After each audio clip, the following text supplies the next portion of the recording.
Spirit Islam di Dompu. Sebuah surat edaran dikeluarkan dari kantor Gubernur Hindia Belanda yang dimana isi surat tersebut memberitakan sepak terjang seorang syekh dari Mekah yang juga menetap di Malaka, di mana isi surat tersebut mengajak umat Buddha di Lombok untuk memeluk Islam. Syekh tersebut bernama Abdul Ghani Al-Bimawi, seorang ulama terpandang di Mekah berasal dari Pulau Sumbawa yang pulang ke kampung halamannya di Dompu tahun 1859.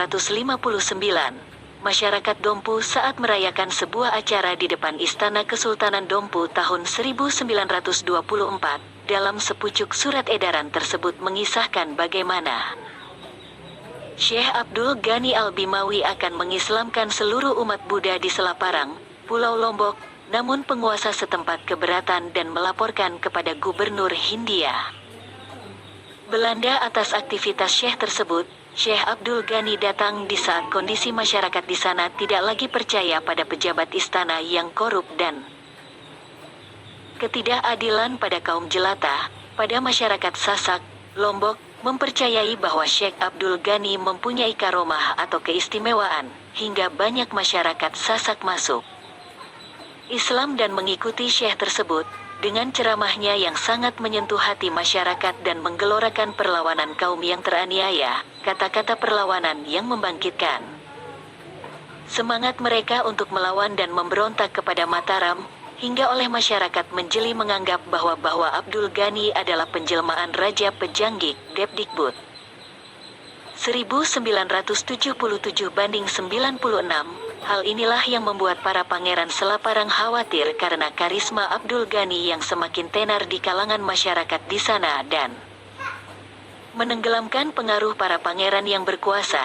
Dalam laporan tersebut para pangeran Selaparang sangat khawatir bila Abdul Ghani membawa kekuatan perang dari Pulau Sumbawa ke tempat mereka, seperti yang tertulis dalam surat edaran dan termuat dalam Kolonial Verslek tahun 1856 sebagai berikut. Sumbawa adalah Haji Abdul Ghani yang berasal dari Dompo, Sumbawa, tetapi menurut apa yang dikatakan, telah lama menetap di Mekah dan kemudian di Malaka, telah menggunakan upaya di Pulau Lombok untuk membujuk umat Buddha untuk masuk Islam, tetapi diusir dari sana oleh para pangeran Selaparang, dan telah membawa itu ke wilayah Sumbawa dengan beberapa pendukung.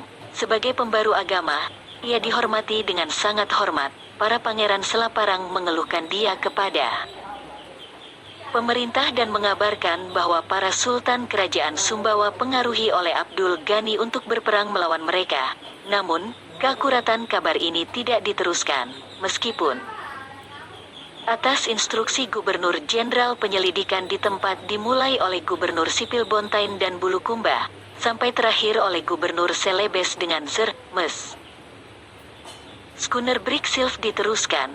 Abdul Ghani kemudian juga datang ke Tanah Bima, Pulau Sumbawa, dan dapat juga menikmati banyak penghargaan. Syamsuddin, 2013. 52. Setelah melakukan penyebaran Islam di Lombok, dia kembali ke Dompu saat era Sultan Muhammad Salahuddin.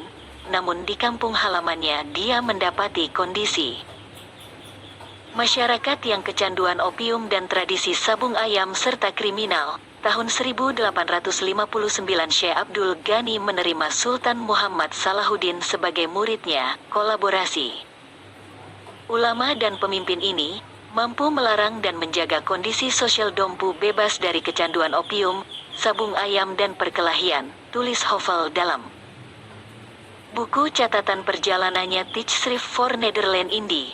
Dompu kembali menjadi kesultanan yang sangat islami sejak datangnya Syekh Subuh dari Bima yang merupakan ayah dari Abdul Ghani. Syekh dalam tradisi Bima Dompu biasa dipanggil Syekh jika dia menjadi mufti atau khatib dalam istana akan bergelar rumah.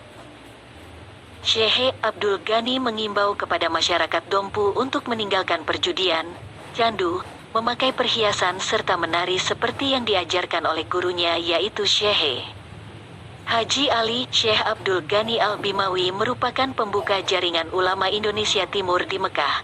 Pengenalan naik haji masyarakat Pulau Sumbawa pada masa Abdul Ghani semakin meningkat. Tidak hanya Sultan Dompu Muhammad Salahuddin yang menjadi muridnya, juga Syekh Zainuddin Al-Sumbawi dari Sumbawa murid yang kerap menemaninya. Di Mekah, setelah menyebarkan Islam di Pulau Lombok dan Pulau Sumbawa, sekitar tahun 1870-an Syekh Abdul Ghani kembali ke Mekah hingga wafat. Di sana, dan pelestarian Islam di Dompu dilanjutkan oleh anaknya Syekh Mansur bin Syekh Abdul Ghani Al-Bimawi.